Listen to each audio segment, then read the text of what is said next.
time to wake up. Kincaid and Salchunas is on the air. Broadcasting live on the Fanatic app and YouTube channel. Here are your hosts, John Kincaid and Andrew Salchunas. 97.5 The Fanatic, Philadelphia. Yes, good Monday morning to you, Philadelphia. I am Andrew Salchunas, and that is indeed John Kincaid. It is Kincaid and Salchunas here on 97.5 The Fanatic on this Monday morning following another good weekend for the Philadelphia Phillies. For most of the Philadelphia Phillies, we'll get to that coming up here in a little bit, but Phils take 2 of 3 against the White Sox. Not the same White Sox of last year and the year before where they won like 40 games.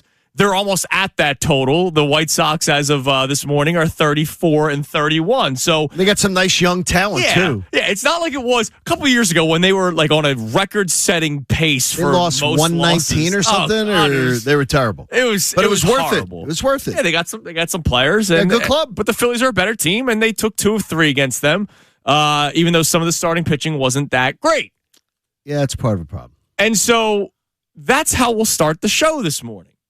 With this Phillies team, and here we are now, June 8th, and, John, you've been tracking the standings since Memorial Day. Yes. So you're now focusing on that. I'm so excited now. We've been hearing from a lot of great guests like Jason Stark and Tim Kirkjian about how there's really no right-handed bats out there. Good luck trying to find one that will be available. So this Phillies team is pretty much who they are. They'll add. We know that. Like they're going to. All teams do. What do you think they add, though? You think they're adding big, or do you think they're adding little? I think they add little. I think they add pieces to the team to try to shore up certain areas. So this Phillies team is who they are. So the question to start at 610-632-0975. Early on, Davis Honda text line, YouTube would love to get your answers as well.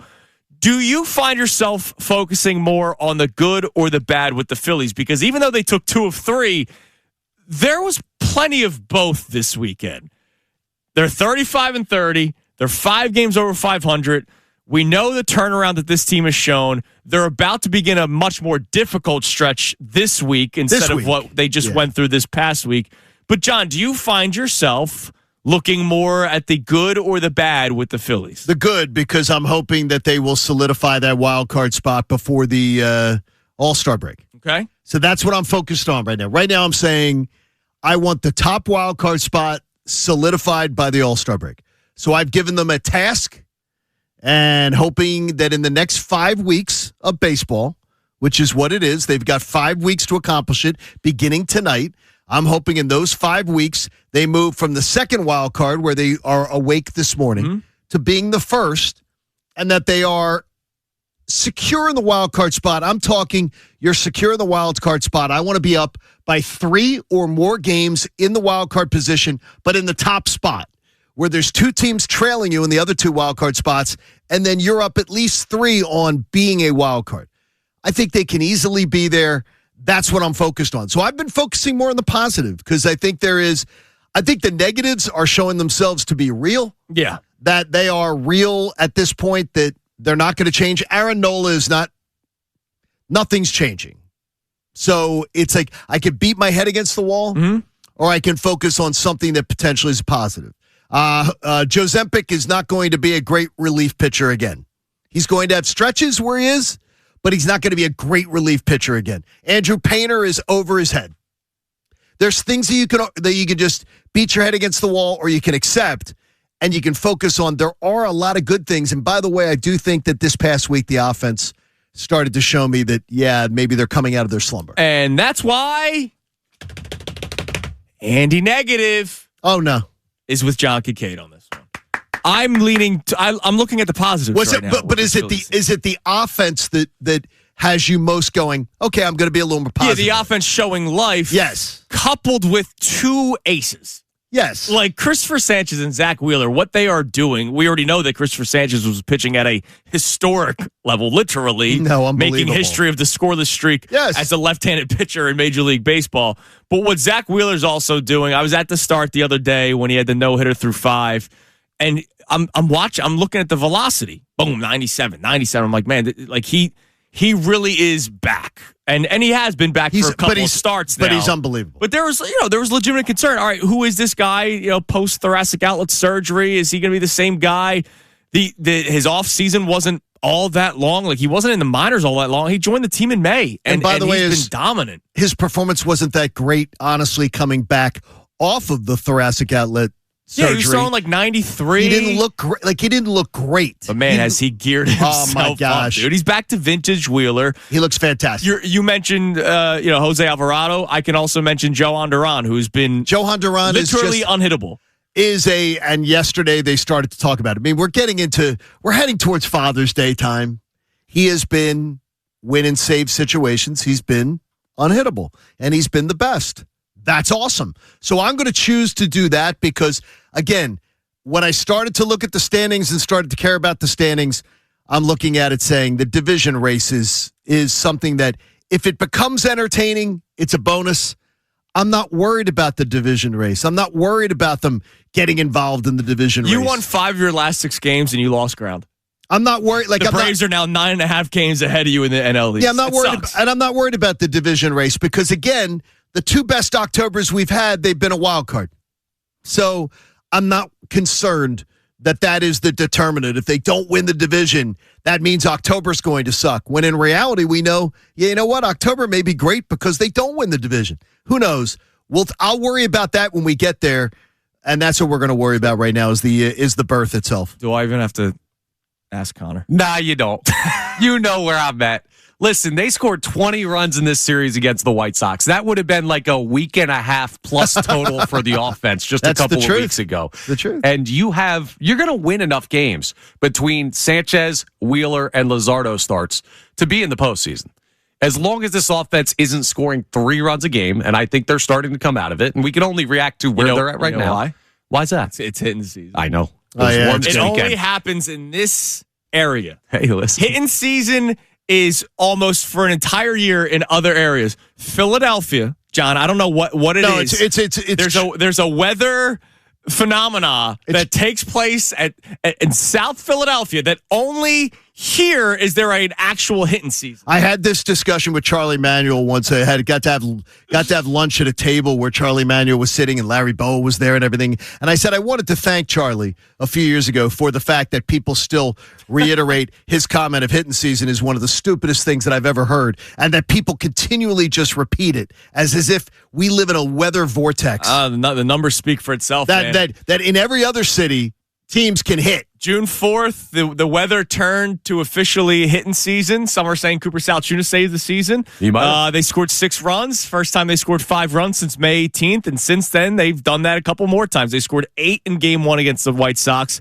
only 3 in Game 2, and then they scored 9 last night. And man, did they need to, because you mentioned Aronola. So even though we're going to focus on the good, and there is a lot of good. There's a lot of good. And we're going to talk about Brandon Marsh later on this hour. That's great. He's great. No, that's great. And he's now hitting for power, which that's been cool to see. Alec Bohm hitting the long ball a couple times recently. Look at this. They're coming together. No, I'm more excited that Alec Bohm is not in critical situations. It's not an automatic downer or 6-4-3 double play. Is not the Price is Right, loser horns. Yeah. Like that's the more exciting thing to me there. There are positives and we're getting to them, which is good. It's like there's things to talk about that are some positives, which is great. So now let's talk about the bad, because why wouldn't we? It's Philadelphia Sports Talk Radio. No, you have to. You have to. What the hell did he do with Andrew Painter? We're going to start there. No, I mean, I feel like we kind of know Nola. We were shocked that he put together back-to-back really good outings, and then yesterday happened, and you're like, oh, yeah, the 5.86 ERA. Forgot about that. Can we go back to what the offseason discussion was? What was the offseason discussion? Well, at least the offseason discussion, my talking point. And get back to it because it has been proven 100% fact. Ranger Suarez. No. The talking point with Andrew Painter. This organization anointed him. Yes. He didn't earn it. He did not earn his position at the major league level. He was anointed. And that sucks. That sucks. And I said it all offseason. It sucks. He sucked last year. He didn't earn a position at the major league level. It was anointed because of his status, because of what he was expected to be. He didn't go out in AAA last year and say, okay, he's showing you what he's about. This is why he deserves to be in the major league club. Instead of making him earn it, They anointed him and gave him the Willy Wonka golden ticket and said, no, you're a big leaguer, kid. He didn't earn it. And when you give people things that they didn't earn, I think that's always to me, that's always a problem. If I did not say the name Andrew Painter, right? Forget that we just talked about it for a minute. Yes. And I said, all right, the Phillies just called up. I'm not even saying made the opening day roster, just called up a guy who has a 5-6 record in 22 starts with a 5.40 ERA, a whip of 1.5, gave up a lot of home runs, not a good strikeout walk ratio. Nope. You would not good command. Yeah, you would say, oh, damn, this is one of those like spot start guys. This is Alan Ronhell, with all due respect to Alan, who's just catching strays at 6:10 this morning. Now, what if his family's listening this morning? If I said all those stats, you'd say, all right, this. I guess they just need a guy to throw for a day. That was Andrew Painter last year, and Andrew Painter just made the big league club. And oh, by the way, it wasn't great this spring. Like the numbers, wasn't. The statistics were fine, but the command still wasn't there. The velocity still wasn't there. And in this past outing with the White Sox, he gave up a home run. It was when the White Sox were doing the Harry Potter wand thing. Yeah, by the way, can we stop? Hey, it worked for them. Yeah, listen, if it works, it works. No, they did it all day yesterday, and it didn't work for them. Andrew Painter threw an 86-mile-per-hour, what they called slider. I say what they called is because that's what it said on the screen. Yeah. It had no break. I mean, yesterday in my Sunday league, we had a guy say, hey, here's my slider. And he threw it to me, and I said, was that just a slower fastball? Because that wasn't a slider. And so that's what Andrew Painter's pitch was that got blasted and hit the facing of the third deck at Citizens Bank Park. And you can't just go, oh, well, that's just like a one-time thing. No, it's not. He's been horrific this year. He is 1-7 with a 6.21 ERA. And I know we don't do wins and losses all that much as a pitching stat. It's more so the reverse. Like if a guy is 1-7, but his ERA is 1.5, and you're like, all right, they're losing 2-1 ball games. He is not giving the Phillies a chance to pitch. He is what Taijuan Walker was 2 years ago. And this was the guy that's supposed to be the next big thing for the Phillies, which is why I always say screw the prospects. Sorry. It's why I say trade them every time. Proven versus unknown. I'm not giving up on the kid right now, but he can't pitch for the Phillies. He needs to go back down to the minor leagues now. And that's the key thing of your entire statement right there. You aren't, I'm not. I'm not giving up on Andrew Painter. No, 6'7" right now. But here's what I'm saying. Andrew Painter, go back to riding buses. Earn a spot in the major leagues. You don't deserve to be anointed a major league pitcher. And that is on the Phillies. I blame the Phillies. They're the ones who put him in this position. Last summer, when I was pointing out that he was getting rocked by AAA hitters who are guys like Otto Kemp, and he was getting rocked by them. 25 home run power. I was being told. I was being told he's coming. He's coming back from surgery and everything. It's no big deal. No big deal. He'll be fine. He's going to be fine. Spring training. It's like he's still coming back from surgery. It'll be fine. No, he's not fine. Yeah. Because he was anointed. He was not, because they were so desperate to have a prospect come up and work out. Yeah, because they haven't had one that they just said, we're going to let this guy have a spot on the roster. We're going to give him one. We're going to anoint them. He's the chosen one. And that sucks. Yeah, that sucks. No, it's bad. Not right. He's putting the Phillies in a bad position. Look, don't give me. And we're not giving up. By the way, we're not giving up. And neither you or I is saying Andrew Painter, get him out of here. He sucks. He should never pitch. And again. That's why before the season started, we made it clear. Hey, don't put too much on the plate of Crawford and Painter and be like, these are the guys that are going to uplift us to a World Series. Yes. We were saying that before the season started. Like, hold on.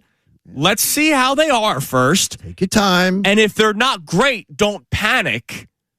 I'm not giving up on Andrew Painter like Bill Colarulo was saying last week, but he should not be pitching for the Philadelphia Phillies. He should be pitching for the Lehigh Valley Iron Pitch. And Connor Thomas, your thoughts? blame them. you don't really have another option. You don't. So he's going to make the start Friday. Don Mattingly already said that. And the thing with getting choked up. You're getting choked up already. Dealing with the voice. I know, man. Long weekend. Otto took a shot. No, don't do this. I know Don't this do is a this. bad morning for you. Let me make my point. Andrew Painter, you don't have a better option right now organizationally. I know what the numbers say, but Alan Ranhel, who you brought up, he's going to take another ricochet shot here. That's the guy that comes up if Andrew Painter goes down. I know, poor Alan. But here's the deal. This move is not for the sake of the Philadelphia Phillies every fifth day. This move is for the sake of Andrew Painter. Yeah, He needs to go down to the mine. Could you imagine if this continues and it bleeps? Oh, my God, I am on fire this morning. I almost dropped an F. It messes up his brain that much. We've seen it with pitchers. We've seen it with guys, top prospects are coming up to the big leagues, then they suck, then they sink, and then they're even worse. Let him go down to the minors, work on some things. It's okay. You mean let him do what he should have had to do to earn his spot in the major leagues? Yes. And by the way, you can get a fifth starter in spring training in Major League Baseball. You can get a guy on the fifth. And by the way, the fifth starters, you could get a fifth starter in the major leagues who's a journeyman. In fact, 14 other teams in the major leagues, or 15, depending on how close it was, already had one. Journeyman type of guys out there in the major leagues right now on their rosters that are better than Andrew Painter. Where's Spencer Turnbull at? You could have gotten bring him back. You could have had somebody that could have been better. Now, hang on. I got to he's in the Mexican leagues now. Oh, hell yeah. He plays Is he really? He plays for Caliente de Durango. Isn't Caliente hot? Yes. Vamos, Spencer. Here's the thing, right? We're talking about earning a spot at the major league level. Yes. It was time for Painter to get his opportunity. It was. For how long he had been in the minors, coming back from Tommy John surgery, that delaying it. Like, you had to see what the kid had at the major league level. Now, if Friday does not go well, I would send him down. I agree with you guys on that. But we also had a conversation like a week ago where you wanted to call Gage Wood up, who just got promoted to Double-A to replace Aaron Nola.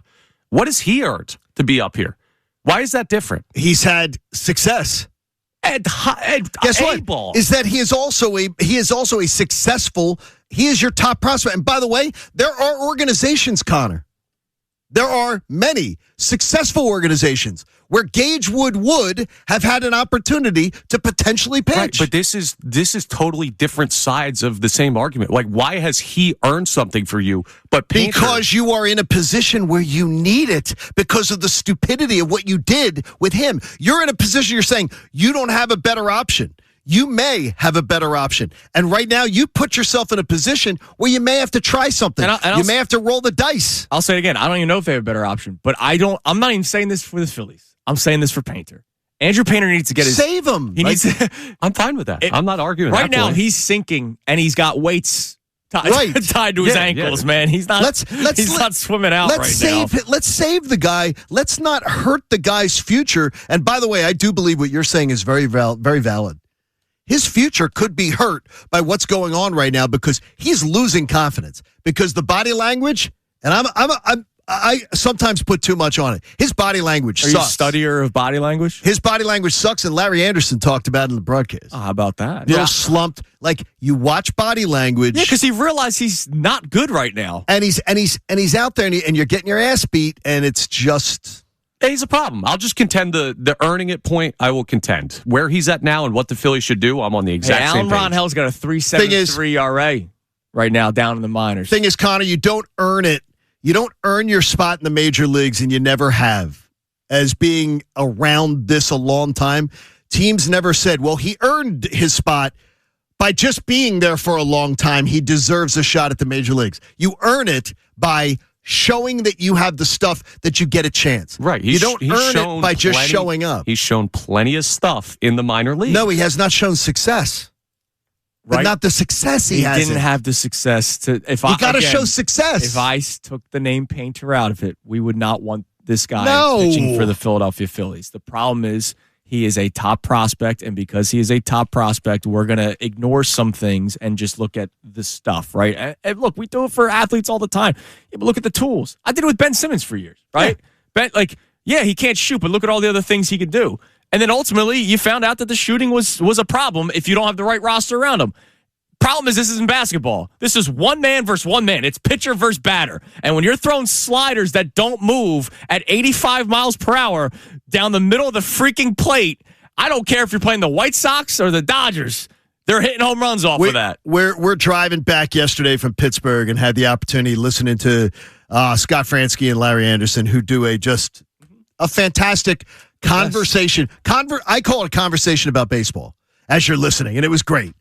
And Larry Anderson talking about Nola and just saying there's no movement on his pitches, and the only pitch that he thinks he can actually locate is his curveball. I was listening at that exact same moment. And the White Sox are just going to sit on the curveball. Yeah.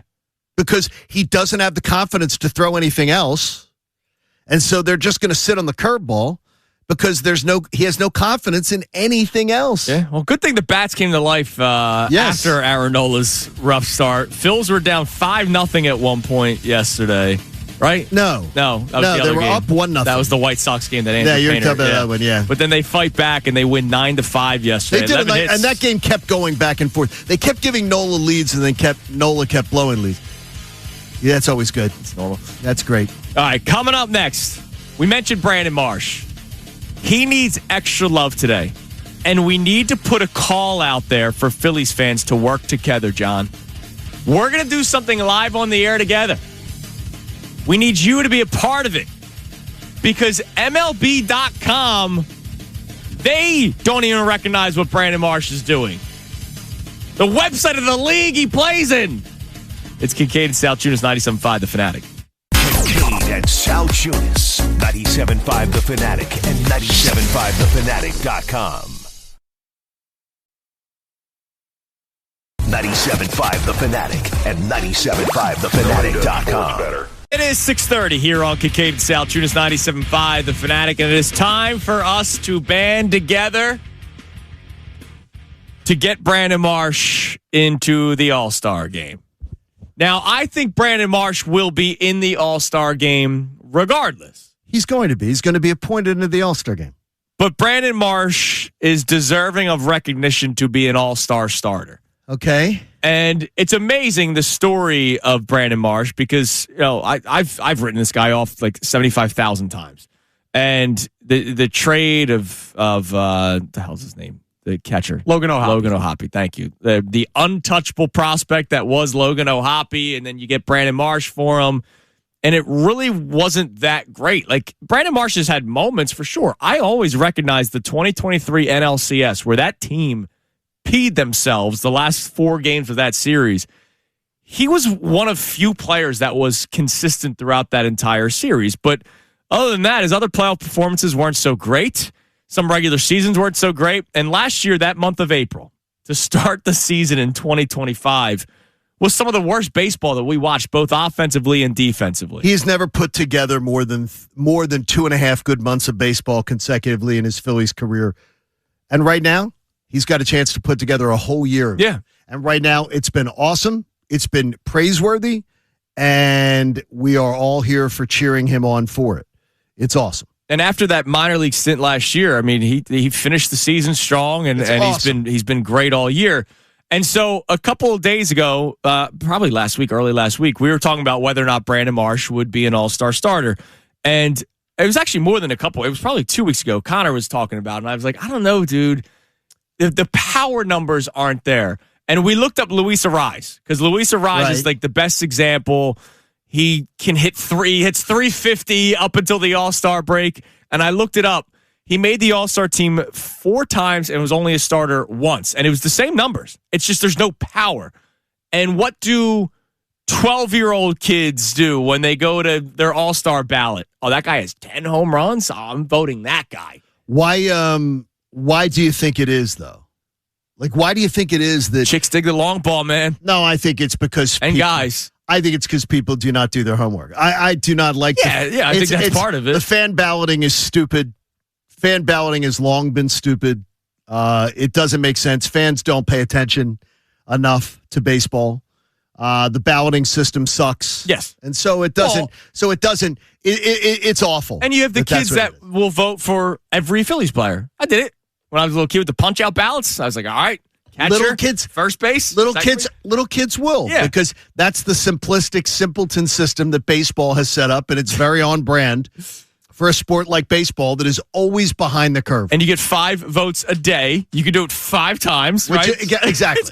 It's crazy. It's the stupidest thing. Or you can go to China or Japan, where like in China for the NBA or Japan for Major League Baseball, where they set up banks of fans voting. Yeah. I mean, it's stupid. Well, it's a stupid But system. we can use that stupid system to our advantage. And I think we need to spam the Brandon Marsh outfield votes. And that means voting for him as the lone outfielder. That means, like, don't even bet Ronald Acuna Jr., who's going to be an all-star starter. He's going to get enough votes. But if you vote for Ronald Acuna Jr. while also voting for Brandon Marsh, that's just another vote to a guy that's already going to get it. You need to spam the inbox of Brandon Marsh. 3 home runs in 3 straight games, man. He's now up to 8 home runs. Now, the reason why I bring this up. Okay. I read an article on MLB.com this morning. It was posted Saturday, so that was the first of the 3 straight games with a home run. MLB.com has an article of the 10 players who could receive their first All-Star game start. Bobby Witt Jr., number 1. Dude's a stud. Shortstop of the Royals. Kind of insane he hasn't had one yet. Yeah, it is. James Wood. Well, it's shortstop, that's the problem. It's one position. It's tough. Outfield, it's a little bit different because there's 3 of them. James Wood, outfielder of the Nationals. Shea Langoliers, catcher for the A's. Max Muncy, third baseman for the Dodgers. Ben Rice, first baseman of the Yankees. Nick Kurtz, first baseman of the Athletics. Careful with that one. Xavier Edwards, second baseman of the Marlins. Bryce Terang, second baseman of the Brewers. Okay. Jordan Walker, outfielder of the Cardinals. And C.J. Abrams, shortstop of the Nationals. Wait a minute. That's not the whole. That's not the whole article. Not one mention of Brandon Marsh. Not even honorable mentions. These are the 10 players that could be the first-time All-Star game starters, and Brandon Marsh is not mentioned. That's the league. This is MLB.com. This isn't fanoftheroyals.com. This is MLB.com. They're not even recognizing the guy that is the best hitter in baseball. Was there a word count on that article or something that they said we're only allowed to have this many people? Maybe that's stupid. Well, that's like that. That's a bad piece. Take it up with Jared Greenspan. All right, that's a bad piece. He's the guy that wrote it. Take it up with him. That's a bad piece. Then that bums me out. But I'm not going to participate in your process. But I will because I. Well, and if Brandon Marsh misses by 2 votes, we know why. Yeah, it's on John Kincaid. I find the whole process ridiculous and stupid, and I'm not going to participate in, doing exactly what I tell people is the stupidest thing in the world. Brandon Marsh, if you don't get an All-Star game starting nod by like 2 votes, Brandon, that's the man. If that ever happens, you can take that up. My buddy Coleman, one of my best friends in the world, is Coleman? Brandon's Coleman. Yeah, Coleman Rudolph. That's a guy. Hell of a name. He played and he played in the NFL. Played in the NFL too. He's a national champion at Georgia. I'm more of a last name Coleman guy. Kirk Coleman. Coleman's a great name. Eagle. Yeah, no, it's strong. I believe it was his mother's maiden name, if I'm not mistaken, which is a big Southern thing, by the way. But Coleman Rudolph is actually Brandon's financial advisor. How about that? Down there in Atlanta. Well, hope he's better than Bones. But guess what? He's also, what he sends me yesterday, and I'll send you. I said yesterday, your boy. He's probably counting how much money he might make. Your boy's loving this. It just is like, Anderson, he just says to me, he gives me a little thing, and he says, lock him up, or he's going to be a Yankee looking like this. The no beard. With the clean shaven. Well, no, they changed Brandon Marsh. Really? I didn't think it, but I thought they still but you have to have it. He can't have the captain. Clean. He cannot have the Captain Caveman look. Hey, if you're hitting 340, 338, they're not changing. Right now, they're not signing Brandon for Marsh. All-Star starter Brandon Marsh. Brandon Marsh will change the rules of the Yankees. They're not changing the Yankees rules for Brandon. There's nothing that man can't do right now. But I love it for Brandon. I'm very happy for him, and it's awesome. But I am not going to jam the ballot box. Yeah, well, it's your fault for Brandon Marsh. It's okay. I bought 2 new phones over the weekend. I'm sure you did. I'll keep voting. New phone. Who dis? All right. So off of this, how many All-Stars, not starters, not just starters, how many All-Stars could the Phillies actually have? Are we talking about who deserves to be an All-Star starter, or who can you jam the box for? I said not just starter. Who are the All-Stars on the Philadelphia Phillies? They're going to have 4+. Johan Duran. Yeah. Zach Wheeler, and Christopher Sanchez, Zach Wheeler. Those three right there. Brandon Marsh Absolutely. will make it. Whether he's a starter or not, Brandon Marsh will make it. That's 4. Bryce Harper will make it. Schwarber will make it. Schwarber will make it. That's 5. That's 6 right 6. No, that's 6. That's it. That's it, right? And that's all that deserves. Yeah. I'm trying to think if there's anyone else in the pen. No, that's all that. No. Duran's the only guy that's been. Kirkering has not had a bad year. He's not. I don't think Orion Kirkering is going to get recognition to be an all-star. No. You have the chance of 6 all-stars on this Phillies team, which that's not the first. What was it a couple years ago? 2023 was when they had like 6 or 7 guys. And multiple starters. That was the year Alec Boehm started at third base. 3 of the 4 infielders for the National League starters were Phillies. And think about the season that we've been dealing with. They're 5 games over 500.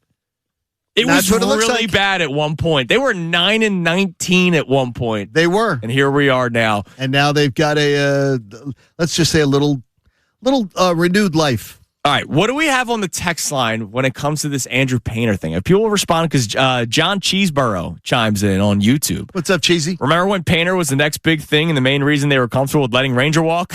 Pepperidge Farms remembers. Yeah, believe me. I say that all the time. What do we got? Joe the Cynic checks in, says Painter misses location horribly. Then when he does, finds the plate, he gets hit. Same exact thing that happened last year in AAA, and they thought that the promotion to the big leagues wouldn't have the same outcome. I'm going to tell you. I asked the same all off season, and Connor, I can take bullets on guys. Look, we all get things wrong, like Mick Abel. I can raise my hand and say wrong on Mick Abel, but I said it over and over again, and I constantly was told he'll be fine.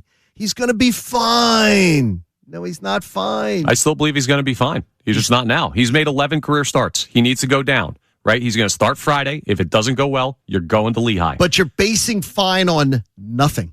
No, I'm not basing fine on nothing. You're basing fine off of... He has not had success. Stuff. I'm basing fine off stuff. He has great stuff. What if his stuff is right down the middle of the plate? Then this is what happens. Yes. And it has been for 2 years, one in the major leagues and last year in AAA. As I heard he was missing spots in AAA. As Larry Anderson was speaking of, it's great to have stuff. The minor leagues are littered with guys that have great stuff. But if you can't pitch, you can't pitch. Yeah. If you can't find, if you have no location, if your location doesn't, you can't, it doesn't matter. Vince Velasquez had great stuff. Great stuff doesn't matter. I'm serious. 98 mile an hour fastball. It doesn't matter. Slider that moved. But if you throw it right over the middle of the plate, you're going to get dinged up. Yeah. You guys couldn't move me off Brandon Marsh, and that dude went 0 for a month. You're not moving me off Painter being fine. All right. He's just not fine right now, and you got to change something. Are you still going to be here in 4 years when it finally works out for him? Am I going to be here? No. Yeah. You know that July 31st, I'm not going to be. But you're not going to lose. So 4 years from now, I'm going to. But I'm not retiring. All right. So 4 years from now, when Andrew Painter has a good stretch, we'll call you. Absolutely. So that Connor can gloat. To Connor be like, Cy Young 2030. All right, coming up next, more of your text messages on the Davis Honda text line. Feel the Davis difference. Check them out in Burlington. We have the poll of the day up and running. We have a poll from Friday that we'll address in the 7 o'clock hour. Also, more on the Phillies, because this past week, it was a struggling Padres team and a bad White Sox team. This week's a little bit different. It's Kincaid and Salchunas, 97.5 The Fanatic. Kincaid and Salchunas, 97.5 The Fanatic and 97.5thefanatic.com. 97.5 The Fanatic and 97.5thefanatic.com. It is 6:47 here on Kincaid and Salchunas, 97.5 The Fanatic. Get back to the text line and the poll here in a moment. But Johnny, Phil's bit of a different week ahead. So this past weekend, they just played the White Sox, who are a fine team. They're not the Phillies. They're better than I give them credit for. I got to give. Well, yeah, considering that they're almost at their win total from a couple years ago, and they're coming together. It's the month of June. Look, they're coming together. Yeah. And then the Padres they're record-wise, you wouldn't think that they're struggling, but, well, I mean, now that they've been handed 6 losses by the Phillies, the record changes a little bit. But the Padres have been scuffling a little bit. They actually lost to the Mets yesterday. I mean, not many teams can say that. Padres They just lost 2 games a over series to the 500. Mets. Yeah, Mets are now 29-36. Padres 33-31. How just a week can change everything. We saw that with the Phillies, the back-to-back Braves-Cubs series that they had, and how much that just sent them down in a monster spiral. But now the Phillies is a little bit different this week. Now you have the Blue Jays, and you're on the road in Toronto for 3 games, and then you're in Milwaukee for 3. So, Johnny, you said what? What did you say about the West Coast / Padres series here? 6-3? What I had said is I thought they would go 6-3. All right. After that bad homestand, I said I'm going to say they're going to go 6-3 versus the Dodgers and the Padres. And they went 7-2. I was like, okay, that's great. Well, what's your crystal ball saying now? What I'm saying, Blue Jays Brewers 3-3. All right, I'll take that. I'll take 3-3 right now on their road trip. What do you say, Connor? 3-3? I think that's fine. I take 3-3 and be really happy with it because that's a brutal week. Now, the 4 weeks that follow. Oh, yeah. I will not take 3-3 because the 4 weeks that follow are called Make Hay. Marlins Mets is the next week, and that's at home. Nationals Mets is the next week. That's on the road. Pirates, and then at the Royals is the next week. And then at the Reds and at the Tigers is the final week. Those are your next 4 weeks after this week. It's called, you've got a month to really go maybe 7-8 games over 500. Yeah. So get through this week. Try not to give up any ground. And then make up some ground next month on your record-wise. And just solidify yourself in that wild card spot before the All-Star break. Because, look, the other teams in the wild card race, I'm not worried about them. I'm not worried about them being... Yeah, the Pirates are one of those teams. Cardinals. By the way, Pittsburgh. I applaud Pittsburgh on a nice weekend. Pittsburgh downtown, really, really nice. When you get outside of Pittsburgh, in any direction, I swear you're like on the set of The Walking Dead. It's as if they've forgotten about their suburbs. Or maybe they're just fixing Pittsburgh from inside out. Maybe. The suburbs, I thought I was back in the 70s in Upper Darby. Well, it was unbelievable. Well, good for downtown Pittsburgh. Come on. Shout out downtown Downtown's Pittsburgh. beautiful. All right. So let's check the poll of the day, brought to us by Dr. Avidan Appel and Iron Mountain Men's Health. Poll is strong for 4 hours. Actually, shout out to Dr. Avidan Appel. We've had a poll running for 72 hours, which we'll get to in the 7 o'clock hour. Call your doctor. Yeah, at that point, you might need to call a doctor. But Dr. Avidan Appel, we know that the product works. What do we got this morning? All right, our poll today is our main question of the day. Are you focusing on more of the positives or negatives with the Phillies? And pretty tight results so far. 56% are saying positives, 44% saying negatives. That's interesting. It's not shocking because I think this Phillies team has it's not confused. This Phillies team has done this to themselves. How many times have we talked about the "Wake Me Up When October Comes" crowd? Oh yeah, there's a lot of that, and deservedly so. I mean, the Phillies have brought this upon themselves, and up until this stretch where they've been winning a lot of baseball games, that 9-19 start I think broke a lot of people, and I think they're going to have to do a lot to show people that they are the playoff team, the World Series contender, and there's still questions. Look, I'm not there yet. All right, so don't freak out. This might be the first time in my life where I'll get on the Trout thing. First time ever, because I've never been there. I've never been the trade for Trout guy. It costs too much. But we had Tim Kirchin on last week. You're shaking your head already. I said not yet, and he's already shaking his head. Because I know Jason, you're getting dragged towards the cult. I've never been there. I know, and you're getting dragged towards it. Jason you don't Stark have to join the tent. There are no right-handed bats out there. I understand. What do the Phillies, despite Adolis Garcia hitting a couple long balls recently, he's still batting 199. What do the Phillies desperately need? That'd be a right-handed bat. And what did Tim Kirchin tell you? Probably not going to happen. Because everybody needs right-handed bats. Because everybody. So what you got to do, as Tim told us, is get creative. Yeah. You got to find guys who aren't necessarily on the market. There are guys who are going to be moved who are not necessarily on the trading block, but you can intrigue a team to make a move because of somebody that you offer to move. That's the only way you're going to get somebody that's good. You don't have to go the route of saying, well, Mike Trout's the only guy, so now we're going to go for the total risk in Mike Trout. The complete risk of Mike Trout. I'm getting close. For the first time. I know people in this city have been trying to trade for Mike Trout since the day he got drafted. I know it. I've never been there. This is the first time where I'm going, I man. can't believe it. Well, the last 2 years. I'll wait till you leave to make. I can't make- I can't believe trade it. deadline's after. No, it's after. So wait, August 2nd, Yeah, right? the trade deadline is the Monday after I'm Oh, gone. but we're mornings. So first show minus John Kincaid Is the trade will deadline. be the trade for So Trout Day. you can be all over it.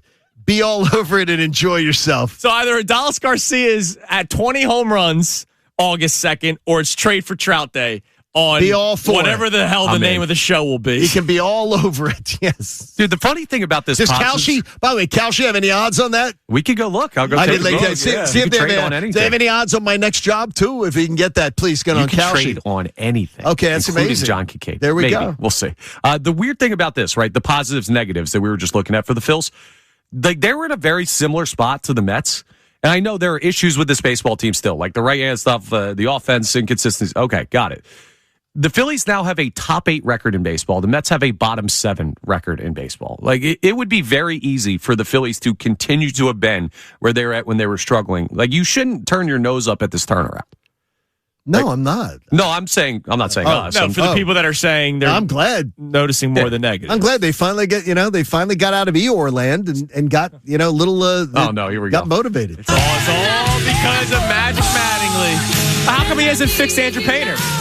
I don't think he's a pitching coach. Oh, I thought Donnie Baseball could do everything. I think he's I knew one thing is I got a team that plays much more attentive baseball.